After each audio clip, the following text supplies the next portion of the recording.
To live now from Fox. We take you out to some live aerials right now in Bel-Air, California. We are taking a look here at this mansion because this is Osama bin Laden's brother's Bel-Air estate, and it just got listed for $28 million.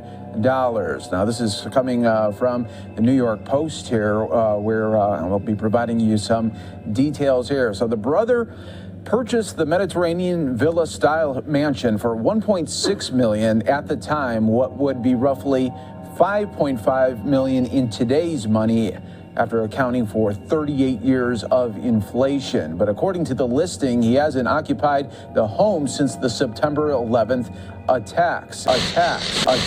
Bel-Air in Los Angeles has quite the roster of family names tucked among its illustrious hills. From the Carters, Jay-Z and Beyonce that is, to media moguls the Murdochs. For almost 4 decades, the area has also housed a property belonging to the bin Laden family. Ibrahim bin Laden is Osama bin Laden's brother and the eldest of his 55 siblings, and this is his 7,100 square foot Bel-Air home that has recently come onto the market for $28 million.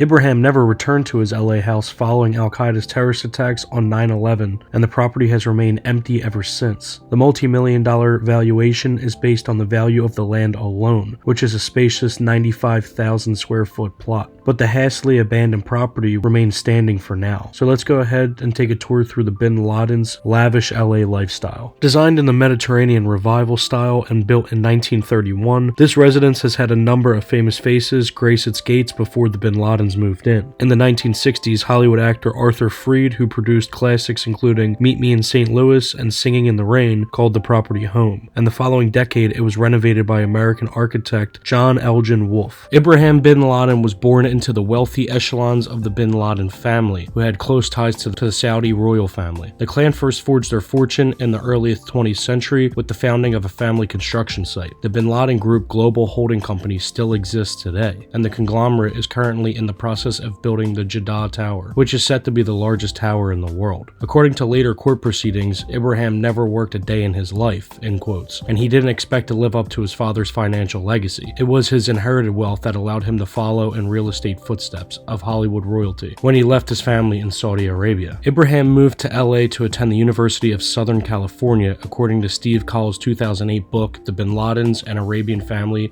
An American Century. Ibrahim bought his bubblegum pink villa-style mansion in 1983 at a cost of $1.65 million. He then met socialite Christine Hartunian while mingling with the moneyed elites of Beverly Hills, and the pair married at the Beverly Hills Hotel in 1987. Christine then moved into her new husband's Stone Canyon home, and the couple had a daughter called Siba in 1989. At one time, the couple had swaths of staff to help with the upkeep of their 7-bedroom, 5-bathroom Mediterranean-style villa, including a full-time groundskeeper and household staff. Private security detail was also hired to add an extra layer of protection to this gated community property. The Barbie Dreamhouse-esque property also features a built-in pool surrounded by palm trees, which remain in bizarrely good shape today despite a lack of household staff or indeed owners living in the property for several decades. This picture-perfect setting would be ideal for Christine to pursue her numerous hobbies, which included painting, sculpting, private needlepoint lessons, and classes in Arabic and English. She also purchased a Steinway piano for the Bel-Air property. Ibrahim kept a collection of cars in the 5-car garage, including 2 Rolls-Royces, a Mercedes 500 SEL, a Lamborghini Jeep, a Honda, and a Lexus. While the family hired chauffeurs, Ibrahim enjoyed taking his wheels out for a spin himself, except if it was raining. The auto enthusiast would reportedly rent a Mercedes for around $350 a day, so he didn't have to drive his precious Rolls-Royce in bad weather. Now the property parking spaces sit empty and overgrown with foliage, having not housed a vehicle, rented or otherwise, for many years. The bin Ladens may have lived in style, but they also enjoyed spending time away from their pink paradise home. When it came to traveling, the family experienced only the best. Ibrahim and his family frequently splashed out on lavish holidays abroad, typically flying first class or using their own private jets to get around. Europe was their favorite destination, particularly Switzerland and its lengthy ski seasons, while the family also indulged in trips closer to home such as mini breaks to Hawaii. Before it was left to decay, Stone Canyon Road was quite the party pad. In the 1990s, the bin Ladens reportedly spent $7,000 on a birthday party for their toddler Siba, and the extravagant affair featured a monkey, 5 rental horses, a hot air balloon, a private disc jockey, a photographer, catering, and gifts for guests. According to a statement Christine later provided in court, with the property's last guests long since ushered out, moss and dirt now cover the patio. Ibrahim and Christine divorced in November of 1991 after almost a half-decade of marriage. Their daughter Siba was 2 years old at the time, and Christine moved with her into a duplex apartment in LA. During the couple's marriage, Ibrahim reportedly provided his wife with $15,000 monthly allowance, but following the divorce, this shrunk to around $5,000. With no other source of income, Christine described her and Siba's living conditions as substandard to those which we had during our marriage, she quoted. The socialite went on to marry and later also divorce LA singer Jason Sinay, the son of billionaire Fiji Water founder Linda Resnick. The Bin Laden name is a loaded one, but Ibrahim's property is unlikely to have been frequented by the most notorious members of the family. By 1994, the Bin Ladens had officially disowned Osama, who would later become the world's most wanted man. Osama also had his Saudi citizenship revoked. Ibrahim bin Laden was vacationing away from his Bel-Air home in 2001 when his brother spearheaded the attacks on the Twin Towers and the Pentagon. Following the horrific events and the way in which their impact ricocheted through the United States and the rest of the world, Ibrahim never returned to his property. Coldwell Banker Homes, who were enlisted to sell the deteriorating mansion and its surrounding plot, highlights that the owner has not been there in over 20 years.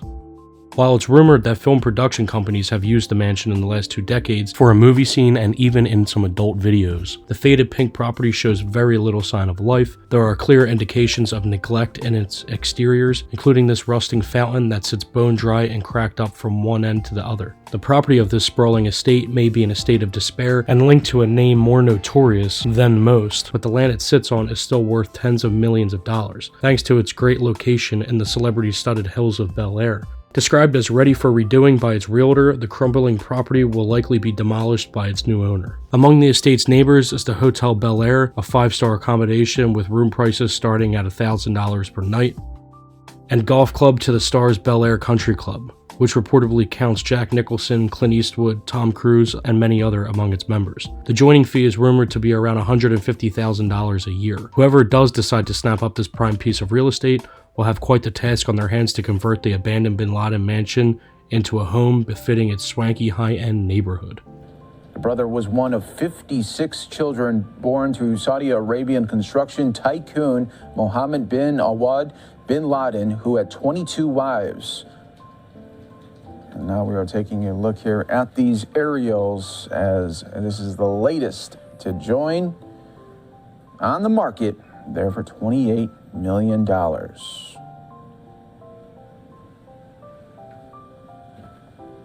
With that, you are watching live now from Fox, everybody, as we always provide live areas. And this looked like one time the pool there with the hot tub. Now, not so much there, as the owner not been there in the last 20 years. There's a spa area there as well that they had. All right, everybody, we will take a quick 2-minute break right here on Live Now from Fox.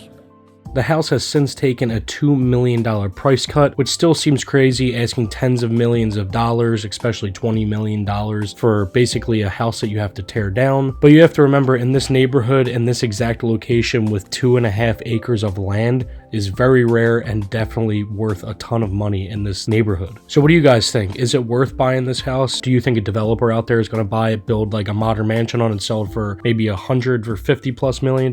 Let me know in the comments down below. Let me know what you guys think should be done with this place. Should it be torn down? Should it be auctioned off? Should it be kept? I'm looking forward to seeing all your comments down below. All right, everyone, I think that's going to wrap this video up. Like I mentioned in the beginning, follow all my social media, and also 50% of the people who watch me don't subscribe. So just, if you're watching, just click the subscribe button. It's free. It means a lot. And then an alternative option would be to become a member, which costs a couple dollars, but then, you know, I'll be calling you guys, FaceTiming you guys. You get cool badges. You get exclusive videos. I'll be making videos that I can't show, like public channel. So you guys get a ton of cool features and by clicking here and becoming a member. But anyway, guys, I hope you enjoyed this video. I love you guys. Thank you for the constant support. Feel free to share this video on anything, and I'll see you in the next video. Later.